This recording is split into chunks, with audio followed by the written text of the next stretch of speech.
लोग शिकायत करते हैं कि हम कितना भी कमा लें, लेकिन पैसा हमारे पास टिकता ही नहीं। इसका जवाब जानने के लिए आपको मेरे साथ 2500 साल पीछे चलना होगा, दुनिया के सबसे अमीर शहर बेबीलोन में। अब आप पूछेंगे बेबीलोन ही क्यों? क्योंकि बेबीलोन अपने टाइम का सबसे अमीर शहर था और बेबीलोन का सबसे अमीर आदमी था अरकद। वो इतना अमीर था कि खूब सारे खर्चे, आलीशान जिंदगी और बहुत सारा धन देने के बावजूद भी उसकी दौलत दिन ब दिन बढ़ती ही जाती थी। एक दिन उसके बचपन के दोस्त उससे मिलने आए और बोले, अरकद तुम बहुत लकी हो कि आज तुम्हारे पास इतना सारा पैसा है, जबकि हम मुश्किल से 2 वक्त की रोटी कमा पाते हैं। तुम अच्छा खाना खाते हो, एक आलीशान महल में रहते हो, कीमती कपड़े और जवाहरात पहनते हो, फिर भी तुम्हारी दौलत कम नहीं होती, जबकि हम अच्छी चीज़ों के बारे में सोच भी नहीं सकते। पर एक टाइम था जब हम एक जैसे ही थे, एक ही स्कूल में पढ़ते थे, एक ही गेम खेलते थे। तब तुम हमसे बेहतर नहीं थे और ना ही तुम में कोई एक्स्ट्रा स्किल थी। हमने मेहनत भी सेम करी। फिर बताओ अरकद, ऐसा तुमने क्या किया कि तुम इतने अमीर बन गए? क्या तुम हमें अपने अमीर बनने के राज बता सकते हो? अरकद इतना अमीर होने के साथ साथ बहुत हम्बल था, इसलिए उसने अपने दोस्तों को पैसों के वो राज बताए जो उसने खूब कई सालों पहले एक बहुत ही अमीर आदमी से सीखे, जिसे वो आज तक फॉलो करता आ रहा है।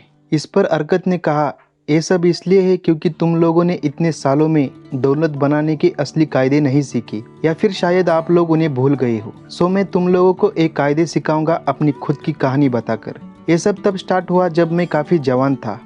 मैंने आसपास की सारी अच्छी चीज़ें देखी और ये समझ लिया कि दौलत इन चीज़ों के लिए बहुत ज़रूरी है। दौलत ताकत देती है। सो मैंने उस वक्त डिसाइड कर लिया कि मैं इन अच्छी चीज़ों से अपना हिस्सा लेकर रहूँगा। मैंने महीनों खूब मेहनत से मिट्टी के टैबलेट्स पर लिखने का काम किया, पर मुझे कोई प्रॉफिट्स नहीं दिख रही थी। मेरी सारी कमाई खाने, कपड़े और सारी चीज़ों में ख़त्म हो जाया करती थी। एक दिन अल्केमिस्ट नाम का मनी लेंडर मेरे पास आया। उसने मुझे मिट्टी के टैबलेट्स पर लिखने का काम दिया और कहा, अगर तुम एक काम 2 दिन में ख़त्म कर दोगे तो मैं तुम्हें 2 एक्स्ट्रा सिक्के दूंगा। ये सुन के मैंने जोरों से काम करना स्टार्ट किया, पर जब 2 दिन बाद वो अल्केमिस्ट वापस आए तब तक काम खत्म नहीं हुआ था। वो बहुत गुस्सा हुए, फिर भी हिम्मत जोड़कर मैंने कहा, अल्केमिस्ट तुम बहुत अमीर इंसान हो, मुझे भी प्लीज़ बताइए मैं कैसे अमीर बन सकता हूँ, और मैं वादा करता हूँ कि इसके बदले में बिना पैसे के लिए आपको कल तक एक काम खत्म करके दे दूंगा। अल्केमिस्ट हंसने लगे और कहा, मुझे तुम्हारी हिम्मत पसंद आई, तुम मेरा काम खत्म करो और मैं कल तुमको अमीर बनने के सीक्रेट्स बता दूंगा। फिर मैंने रात भर काम करके उनका काम कर दिया। दूसरे दिन जब वो आए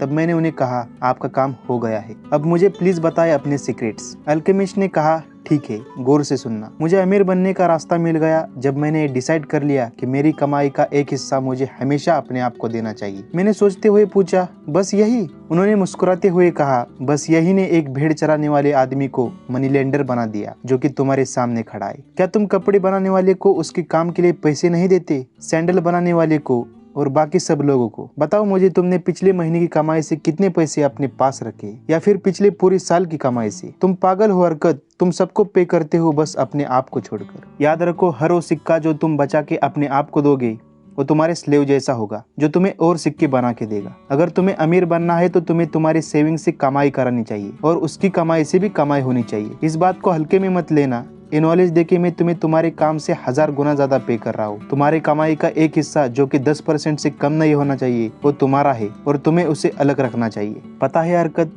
वेल्थ एक पेड़ जैसा होता है जो एक बीज से पैदा होता है। तुम्हारा पहला बचाया हुआ सिक्का तुम्हारा बीज होगा, इससे तुम्हारी दौलत बढ़ेगी। तुम्हारा अपनी कमाई का 10% अपने पास रखना वो झाड़ को पानी देने जैसा होगा, और ये तुम जितना जल्दी स्टार्ट करोगे उतना जल्दी तुम एक दिन उस झाड़ की छाव में आराम कर सकोगे। ये बोल के अल्केमिस्ट चली गई। मैंने उनकी इस विजडम को ट्राई करना स्टार्ट किया। मैं अपनी कमाई का 10वां हिस्सा साइड रखने लगा। हैरानी की बात यह थी कि मुझे ऐसा करने से ज्यादा प्रॉब्लम नहीं हुई। मैंने एडजस्ट किया और पूरे 1 साल ऐसा करता रहा। फिर एक दिन अल्केमिस्ट वापस आए और मुझसे पूछा कि मेरी सेविंग्स कैसी चल रही है। मैंने कहा, काफी अच्छी। और फिर उन्होंने मुझसे पूछा कि मैंने अपने उस पैसे का क्या किया। मैंने बताया कि वो मैंने अपने एक दोस्त को दिया है जो समुद्र के रास्ते जाकर दूसरे देश से महंगे गहने सस्ते में खरीदने गया है। हम वो गहने बेबीलोन में महंगे बेच के ज्यादा पैसे कमाएंगे। उन्होंने मुझसे पूछा कि मेरा दोस्त क्या यही काम करता है। मैंने कहा, नहीं, वो तो ईंट बिछाने का काम करता है। अल्केमिस्ट बहुत गुस्सा हो गई। उन्होंने कहा, तुमने बहुत बड़ी गलती कर दी। तुम एक ईंट बिछाने वाले इंसान पर कैसे भरोसा कर सकते हो कि उसे गहनों की अच्छी जानकारी होगी? क्या तुम बेकरी वाले से जाकर सितारों के बारे में पूछोगे? नहीं, तुम एस्ट्रोलॉजर के पास जाओगे अगर तुम्हें थोड़ी सी भी अक्ल हो तो। तुम्हें किसी जोहरी या सोनार को एक काम देना चाहिए था। खैर, इंसान गलती करके ही सीखता है। अब तुम फिर से पैसे जमा करना स्टार्ट कर दो। ये बोल के वो चले गई। अल्केमिस्ट की बात सही निकली। मेरा दोस्त दूसरे देश में जाके उल्लू बन के आया था। उसने उन पैसों से नकली गहने खरीद लिए थे और हमारे पैसे डूब चुके थे। पर मैंने हार नहीं मानी और फिर से शुरुआत की। 1 साल और बीत गया।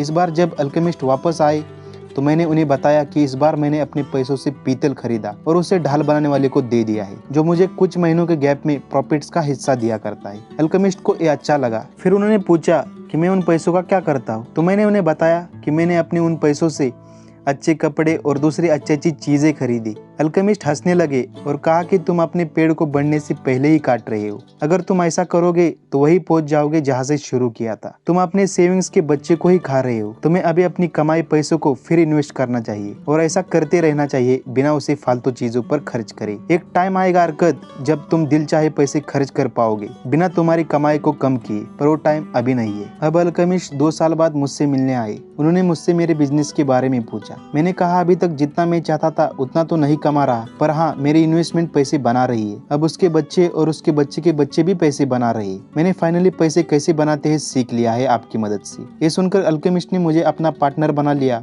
और आज तुम जानते हो कि मैं कहां से कहां पहुंच गया हूँ। मेरे अमीर बनने के सीक्रेट्स और वेल्थ बनने के कायदे मैंने सब इस कहानी में आपको बता दिए है और विश करता हूँ कि तुम लोग भी जल्दी से इस नॉलेज को यूज करना स्टार्ट कर दो। इस पूरी कहानी से हमने 3 लेसन सीखे। पहला, पे आवर सेल्फ फर्स्ट। हमें कैसे भी करके हमारी कमाई से एटलीस्ट 10% अपने लिए बचा कर रखना चाहिए और बाकी बचे 90% से सारी जरूरतें पूरी करनी चाहिए। कुछ भी हो, हमें उन पैसों को रखते रहना चाहिए जब तक कि उसे इन्वेस्ट करने की सही अपॉर्चुनिटी ना मिले। Number 2, seek advice from people who are competent to give it. पैसे को इन्वेस्ट करने से पहले या कोई भी इंपॉर्टेंट डिसीजन लेने से पहले हमें अपने रिश्तेदारों या दोस्तों से एडवाइस लेने के बजाय उनसे पूछना चाहिए जो उस फील्ड का एक्सपर्ट हो। Number 3, make your gold work for you. जब हम अपनी इन्वेस्टमेंट से पैसे कमाएंगे तो हमें उस प्रॉफिट को फालतू चीजों पर खर्च नहीं करना चाहिए, बल्कि उसे वापस इन्वेस्ट करना चाहिए जब तक हम उस स्टेज तक ना पहुंच जाए कि हमारे खर्च करने से हमारी कमाई पर कोई फर्क ना पड़े। ये लेसन्स मैंने the richest man in Babylon book से बताई है, जो कि फाइनेंशियल लिटरेचर की क्लासिक बुक है। लाइक करें अगर आपको वीडियो अच्छा लगा। अपने व्यूज कमेंट करके हमें बताइए। शेयर करें इस नॉलेज को अपने फैमिली और फ्रेंड के साथ और चैनल को सब्सक्राइब करना ना भूलें। मैं और ऐसे लेसन्स आपके साथ शेयर करूंगा। Finally, thanks for watching.